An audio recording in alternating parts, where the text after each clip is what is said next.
you won in the 2022 elections, national elections, but you accepted this post as the new chief of the Justice Department.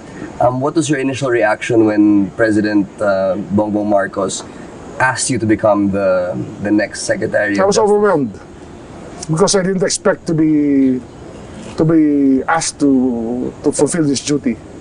So I was overwhelmed. I was not prepared mentally to be asked that question. But just a matter of studying for it every day. Yes. It's really having a work ethic that propels you through all the pressure that comes with accepting a job like this. And by now, after more than 3 months after I was offered the position, I think I'm getting into the groove of. I've been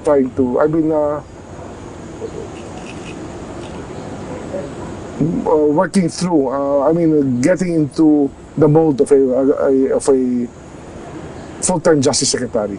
Your first flag ceremony that you wanted to clean up, specifically the Land Registration Authority, the Bureau of Corrections, and the Bureau of Immigration. Yes. Why? What made you say these things? Like, is there any information that was fed to you prior? And is this the biggest challenge that you have to overcome? As a provincial governor, we ran a jail already before.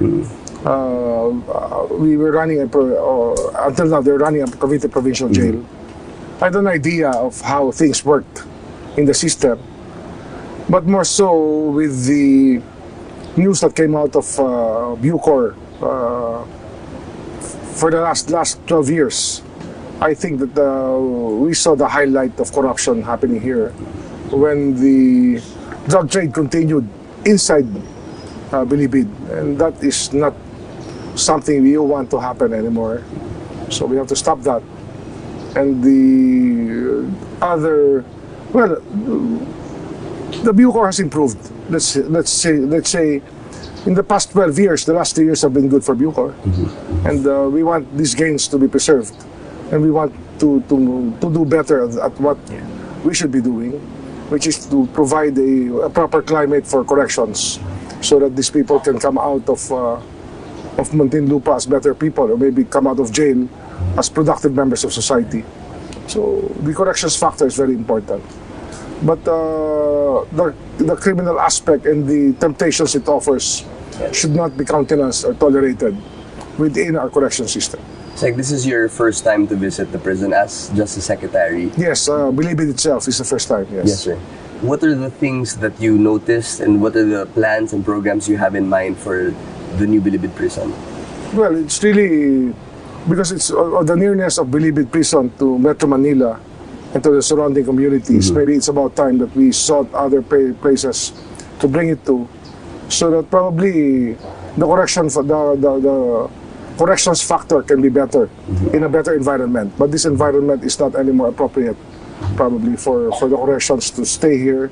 So we want to bring it out to farther areas. It's like there was a little controversy before with the high value inmates. 8 of them passed away in the quarantine facility. What are you doing now in the department to sort of address that issue? We're examining the report of the NBI in detail. We're looking at the story told by the documents, by the 8-inch thick set of documents that were turned over to us. And I told the Prosecutor General, let me study it first before you act on this matter. Because we believe that there's a lesson to be learned from all of these things that happen. And from the conduct of the police operations inside Bilibid to the conduct of the quarantine before, and to the lives that were lost or through natural causes or otherwise, we don't know. We're looking at we're looking at finding out what was really behind all of the things that happened. Ngayon sa New Bilibid Prison, ito po ay historical na pagbisita. First ever Secretary of Justice na bumisita dito sa New Bilibid Prison. As soon as the Secretary of Justice walked in, he was greeted by Director General Bantag and 2 of his assistant secretaries. Kasama po ni Secretary of Justice si Yusek Deo Marco of the DOJ as well. And as soon as he walked in, brief ho siya ng Bureau of Corrections officers especially by Director General Bantag, where he laid out his plans and programs for the Bureau of Corrections under this new leadership. Tuwang-tuwa ako, sir, kasi mayroon na kaming kasama na magpatupad ng pagbabago dito sa Bureau. Hindi na lang tayo nag-iisip kundi si sir ang magbibigay sa atin ng guidance.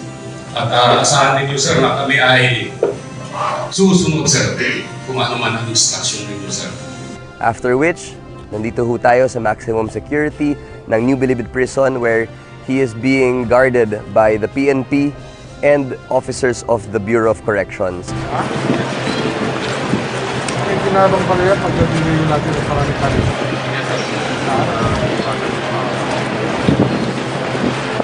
Umiikot lang po sila, tignan ho natin kung ano yung napapansin niya and kung ano po yung mga plano at programa gusto niyang ipatupad dito sa Bureau of Corrections.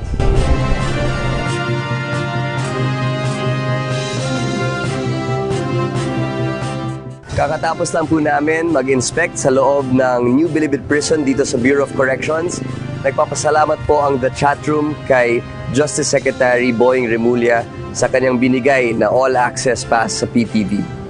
Malaki ang papel na ginagampanan ng mga kalihim ng gabinete bilang tagapayo sa ating Pangulo sa iba't ibang gawain ng Estado. At bilang responsableng mamamayan, mahalagang magkaroon din tayo ng malawak na kaalaman tungkol sa ating pamahalaan at sa mga pangyayari sa ating bansa. Kaya naman, ugaliing tumutok dito lang sa The Chat Room. Ako po si Attorney Miko Clavano. Magandang gabi, Pilipinas.